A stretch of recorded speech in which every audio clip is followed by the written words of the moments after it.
Hello guys, welcome to divine Hindi tarot. कैसे हो आप सब लोग?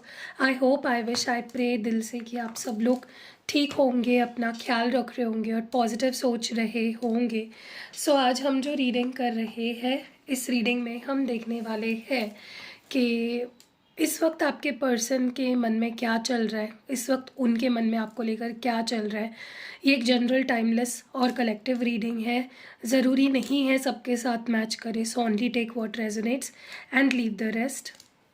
तो चलो शुरू करते हैं रीडिंग और देखते हैं कि उनके मन में क्या चल रहा है, वो क्या फील कर रहे हैं, क्या सोच रहे हैं आपको लेकर, इस रिश्ते को लेकर।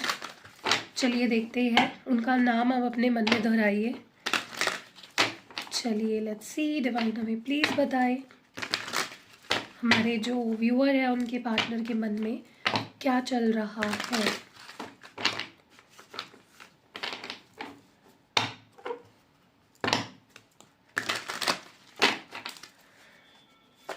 ओके,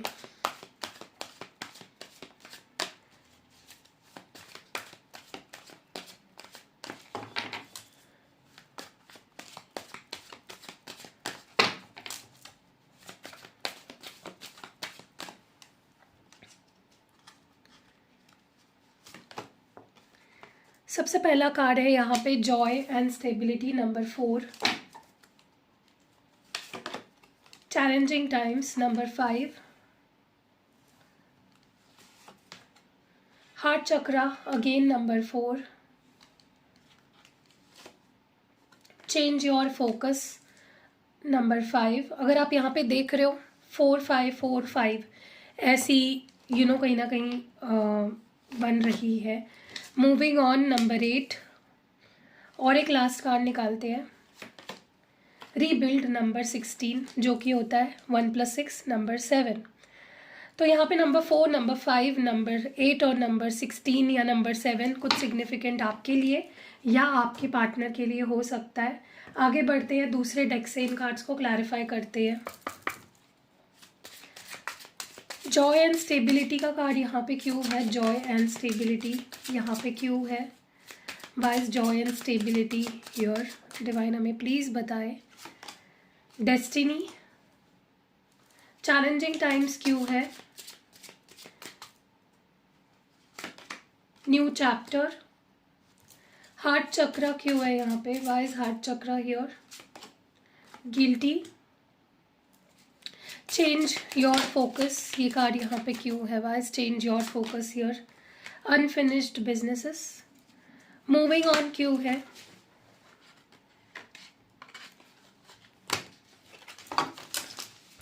मूविंग ऑन की एनर्जी क्यों है यहाँ पे? Why is moving on here? क्यों है मूविंग ऑन यहाँ पे? मेंड एंड रीबिल्ड की एनर्जी क्यों है? रीबिल्ड क्यों है यहाँ पे? मिस्टेक्स। ओके, तो कार्ड्स मैंने निकाल लिए हैं। अब टैरो से इन दोनों कार्ड्स को, इन सारे कार्ड्स को क्लैरिफाई करते हैं। Okay, which will be the last part. Okay, जहाँ पे हम कार्ड्स निकाल रहे हैं। ओके, डिवाइन हमें प्लीज़ क्लियर मैसेज दे और बताए what is this destiny here for. ये डेस्टिनी क्यों है यहाँ पे? क्यों है डेस्टिनी यहाँ पे? डेस्टिनी को क्लैरिफाई कर रहा है 3 ऑफ वॉन्ड्स। न्यू चैप्टर क्यों है? Why is new chapter here? Queen of cups. Guilty क्यों है? Why is guilty here? Okay, guilty को पेज ऑफ स्वॉर्ड्स क्लैरिफाई कर रहा है और साथ ही साथ 7 ऑफ पेंटिकल्स है। मैं और एक कार्ड निकालना चाहती हूँ, पता नहीं क्यों मुझे लग रहा है गिल्टी के लिए। प्लीज़ बताइए डिवाइन और एक card. Strength. Okay, unfinished business क्यों है यहाँ पे? अनफिनिश्ड बिजनेस को प्लीज़ क्लैरिफाई करें। 10 ऑफ कप्स। मेंड की एनर्जी क्यों है? Why is mend here? Wheel of fortune. And mistakes का एनर्जी यहाँ पे क्यों आया है? Why is mistakes here? High priestess. Okay, significant sign की अगर हम बात करें तो यहाँ पे है लियो यानी सिंह राशि और पाइसीज है मीन राशि। बाकी तो यहाँ पे सारे 12 साइंस हैं। ओके, सबसे पहले तो अगर हम ये देखें कि आपके पर्सन के मन में क्या चल रहा है, वो ये है कि उनको ना कहीं ना कहीं वो एक सही रास्ता नहीं ढूंढ पा रहे हैं। वो जानते तो है, मतलब दे आर वेरी श्योर कि वो आपसे प्यार करते हैं, उनको ये भी पता है कि उन्हें आपके पास ही आना है, उन्हें ये भी पता है कि आप भी उनसे प्यार करते हो, उन्हें ये भी पता है कि उन्हें इस रिश्ते को ठीक करना है।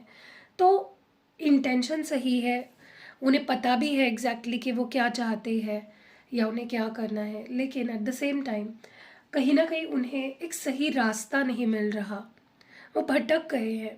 ये मैं देख रही हूँ। खुशी तो उनकी आप हो, स्टेबिलिटी वो आपको देना चाहते हैं, खुशियाँ वो आपको देना चाहते हैं, और जैसे ही वो स्टेबिलिटी और खुशियाँ वो आपको देंगे वो उनको भी मिलेगा। ठीक है, ये टू वे प्रोसेस है जहाँ पे आप किसी को कुछ, रिश्ता एक ऐसी चीज़ है ना जहाँ पे आप किसी को खुशियाँ दे रहे हो ना, वही खुशी आपको डबल मिलेगी। रिश्ता इज़ नॉट समथिंग जहाँ पे आपने वो खुशियाँ दे दी और ख़त्म हो गया किस्सा। अगर आप किसी के लिए अच्छा कर रहे हो रिश्ते में, अगर आप उनके साथ फेयर रह रहे हो, आप उनके साथ कुछ भी इनजस्टिस नहीं कर रहे हो, तो वो जस्ट इनजस्टिस आप खुद के साथ कर नहीं रहे हो। ठीक है, तो आपके पर्सन को खुशियाँ चाहिए, उनको आपके साथ स्टेबिलिटी चाहिए, लेकिन उनको सही रास्ता नहीं मिल रहा है, खोए हैं। हो सकता है इस पर्सन के पास बहुत सारे आइडियाज़ हो, उनको समझ में नहीं आ रहा है कि मैं किस आइडिया के साथ जाऊँ, कौन सी आइडिया, कौन सा पाथ फॉलो करना मेरे लिए सही रहेगा, दे डोंट नो। दूसरी चीज़ क्या हो रहा है ना यहाँ पे, कि ये पर्सन, कभी कभी इनके दिमाग में ये थॉट आता है कि मैं अपनी लाइफ का एक नया चैप्टर शुरू करूँ, मैं आगे बढ़ जाऊँ, मूव ऑन कर लूँ। ठीक है, और वो ट्राई भी करते हैं। बहुत बार ऐसा हुआ है जहाँ पे इस पर्सन ने ट्राई किया है कि वो आपको भुला दे, आगे बढ़ जाए, या वो आपके बारे में ना सोचे, आप इस रिश्ते के बारे में ना सोचे। लेकिन इमोशंस का क्या करेंगे, वो फीलिंग्स, वो इमोशंस, वो प्यार, वो जो उनके अंदर आपको लेकर है, उसका क्या करेंगे, उसको तो जुटला नहीं सकते हैं, वो फीलिंग्स तो है, राइट। तो कहीं ना कहीं ये पर्सन जब भी ट्राई करते हैं मूव ऑन करने की और रिश्ते, उनकी लाइफ के एक न्यू चैप्टर शुरू करने की, वो कहीं ना कहीं इमोशंस में अटक जाते हैं, इमोशनल हो जाते हैं, फिर उन्हें आपकी याद आने लगती है और फिर वो एक मुश्किल समय हो जाता है उनके लिए। तो डेफिनेटली देखो ना, ये इंसान, मतलब आप इस पर्सन के गले की हड्डी बन चुके हो, ना वो आपको उगल सकते हैं ना वो आपको निगल सकते हैं। मैं अच्छे वे में बोल रही हूँ, not in a bad sense. ये पर्सन के लिए आप बहुत ज़रूरी हो चुके हो, इनके दिल में आप जगह बना ली है आपने, और नहीं हटा पाएंगे। It will not be that easy for this person. मैं ये भी देख रही हूँ कि जैसे जैसे ये पर्सन इमोशनल हो रहे हैं आपको लेकर, वैसे वैसे इनका हार्ट चक्रा हील हो रहा है, ओपन अप हो रहा है, अनब्लॉक हो रहा है। क्योंकि जब आप इमोशंस को एक्सेप्ट करते हो ना, तब आपका हार्ट चक्रा हील होता है। जब आप खुश रहते हो तब आपका हार्ट चक्रा हील होता है।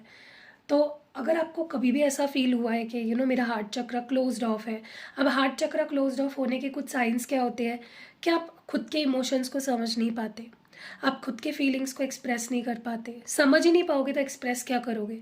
आप किसी और के फीलिंग्स को समझ नहीं पाते हो, आप प्यार से भागने लगते हो, रिश्तों से भागने लगते हो। किसी भी कोई भी रिश्ता आपकी लाइफ में तब ठीक नहीं चलता। और जब आपको समझ आने लगती है, जब आप एक्सेप्ट करने लगते हो कि ओके ये हो रहा है, ये रियलिटी है, तो आपका हार्ट चक्र हील होने लगता है। और काफ़ी आपके पर्सन मुझे अभी इमोशनल देख रहे हैं, क्योंकि एक टाइम था अपने स्टैंड ना लेने की वजह से, कॉन्फिडेंस ना होने की वजह से, इमेच्योर इम्पल्सिव बिहेवियर की वजह से उन्होंने इस रिश्ते को ऐसा देखा कि ये रिश्ता आगे बढ़ नहीं सकता, इस रिश्ते का कोई फ्यूचर नहीं है, और उन्होंने इस रिश्ते पे काम करना बंद कर दिया था, छोड़ दिया था इस पर्सन ने रिश्ते पे काम करना। लेकिन अभी उसी चीज़ का उनको गिल्टी फील हो रहा है, क्योंकि उन्होंने इस रिश्ते के लिए हिम्मत नहीं दिखाई, स्टैंड नहीं लिया, इम्पल्सिव डिसीजंस लिए, मैच्योर बिहेव किया। उसका एंड रिजल्ट क्या हुआ कि रिश्ता डैमेज हो गया, ख़राब हो गया। उसी चीज़ का उन्हें अब गिल्ट फील हो रहा है। ठीक है, तो अब कहीं ना कहीं अपने दिल से खुद ये कनेक्ट हो चुके हैं, और इंसान जब खुद के दिल से कनेक्ट हो जाता है, उसका हार्ट चक्रा हील होने लगता है और वो और फीलिंग्स डीपली फील करने लगता है। यहाँ पे और ये मुझे दिख रहा है कि देखो क्या है ना, कि ये पर्सन कहीं ना कहीं, उनका जो ध्यान है, उनका जो फोकस है, वो हट गया था रिश्ते से, आपसे। वो आप पे ध्यान नहीं दे रहे थे, आपको इग्नोर कर रहे थे, रिश्ते से भाग रहे थे, अपनी फीलिंग्स को ही झुठला रहे थे। ठीक है, लेकिन अब कहीं ना कहीं वो वक्त आ चुका है जहाँ पे उनको फिर से फोकस बदल कर आप पे लाना पड़ेगा। आप पे फोकस करना पड़ेगा।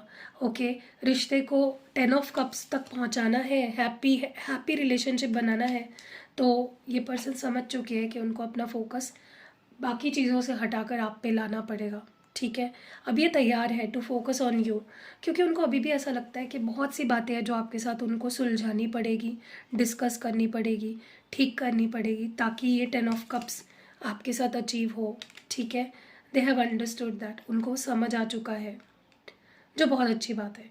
ठीक है, अब वो आपको इग्नोर नहीं करेंगे, अब वो आपको अटेंशन देंगे पूरा।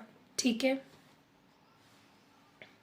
अभी तक ये पर्सन क्या चाह रहे थे कि वो मूव ऑन हो जाए। मैंने बोला ना आपको, अभी शुरुआत में ही मैंने आपको ये चीज़ बताई, बहुत बार इनके दिमाग में, दिल में ऐसी बात आती है कि मैं मूव ऑन हो जाऊँ, मैं भूल जाऊँ, मैं इस रिश्ते को ख़त्म कर दूँ, ये चैप्टर ख़त्म कर दूँ और एक लाइफ की एक नई शुरुआत करूँ, मे बी किसी और के साथ, या मे बी आगे बढ़ जाऊँ। बट अब ये क्या चाहते हैं, अभी इस रिश्ते को सुधारना चाहते हैं, अब ये मेंड करना चाहते हैं, फिक्स करना चाहते हैं, इस कनेक्शन को, रिश्ते को ठीक करना चाहते हैं। ओके, और तो ये एक बहुत बड़ा चेंज आया है उनके एटीट्यूड में, ये एक बहुत बड़ा बदलाव, ट्रांसफॉर्मेशन हुआ है उस पर्सन के अंदर, क्योंकि व्हील ऑफ फॉर्चून जो होता है वो ट्रांसफॉर्मेशन, चेंज को डिनोट करता है, गुड चेंज। तो ये चेंज डेफिनेटली गुड है कि जो इंसान मूव ऑन हो रहा था या हो चुका था या सोच रहा था उस बारे में, वो अभी फिक्स करना चाहता है रिश्ते को, which is a very big thing. ये होना अपने आप में बहुत बड़ी बात है। एंड अब ना कहीं देखो, अब ये पर्सन जैसे जैसे अपने दिल की आवाज़ को सुन रहे हैं, इनका हार्ट चक्र भी कहीं ना कहीं अनब्लॉक हुआ है, तो ये अपने इंट्यूशन से जुड़े हैं, ये अपने इंट्यूशन को सुन रहे हैं, समझ रहे हैं, उसको अब फॉलो कर रहे हैं, और अपनी गलतियों को अब ये सुधारना चाहते हैं। ठीक है, अब इनको लगता है यार काश मुझे एक मौका मिले और मैं अपनी गलतियाँ सुधारूँ। तो उनको पता तो चल चुका है कि उनकी गलतियाँ बहुत रही है, और वो आपका ट्रस्ट भी अब जीतना चाहते हैं, और ये रिश्ते को भी वो अब एक फिर से रिश्ते को